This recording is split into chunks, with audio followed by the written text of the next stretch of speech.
আজকাল সাধুগুরু বৈষ্ণব এবং অনেক ভিডিওতে বলতে শোনা যায়, মৃত ব্যক্তির জিনিস ব্যবহার করবেন না, এতে আপনাদের খারাপ হবে। তাই জন্য অনেকে অনেক রকম কমেন্ট করে যে, "কি বলছেন? তাহলে কি টাকা পয়সা কি ফেলে দেবো? ব্যাংকের টাকা তার নামে যে রেখে যায় বা তার গয়নাগাটি কি করব? ফেলে দেবো? না তার বাড়িঘরে কি করব? তো সে বাড়িঘরও তো করে গেছে, তাহলে সেই বাড়িঘরে থাকবো না।" এরকম বলে নানা রকম খারাপ মন্তব্য তাদের করে সেই ভিডিওতে গিয়ে। আমিও এরকম একটা ভিডিও করেছি, আমি নানা রকম খারাপ কমেন্ট পেয়েছি। তাদের উদ্দেশ্যে আমি আবার এই ভিডিওটা করছি। কেন বলেছি, কিসের জন্য বলেছি, আর প্রত্যেকটা মানুষদের কি করা উচিত বেঁচে থাকতে, যাতে পরবর্তীকালে এই জিনিসগুলো নিয়ে ছেলেমেয়েরা তর্ক না করে এবং কোনো রকম তাদের কোনো অসুবিধা যাতে না হয় সেই জিনিসগুলো ব্যবহার করে।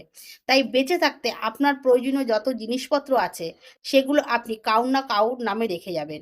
যেমন শাড়ি হোক, গয়না হোক, প্রপার্টি হোক, গাড়ি হোক, যা কিছু আপনার আছে সেগুলো আপনি কারুর না কারুর নামে দিয়ে যাবেন। এমনভাবে দেবেন যে বেঁচে থাকতে তো আপনার, কিন্তু মৃত্যুর পরে সেই জিনিসগুলো যেন তাদের হয়ে যায়। যদি এই কাজটি যদি করতে পারেন, তাহলে মৃত্যুর পরে সেই জিনিসগুলো যদি আপনার সন্তানরা বা আত্মীয়স্বজনরা ব্যবহার করে, তাদের তাতে তাদের কোনো রকম খারাপ প্রভাব পড়বে না এবং খারাপ কিছু হবে না।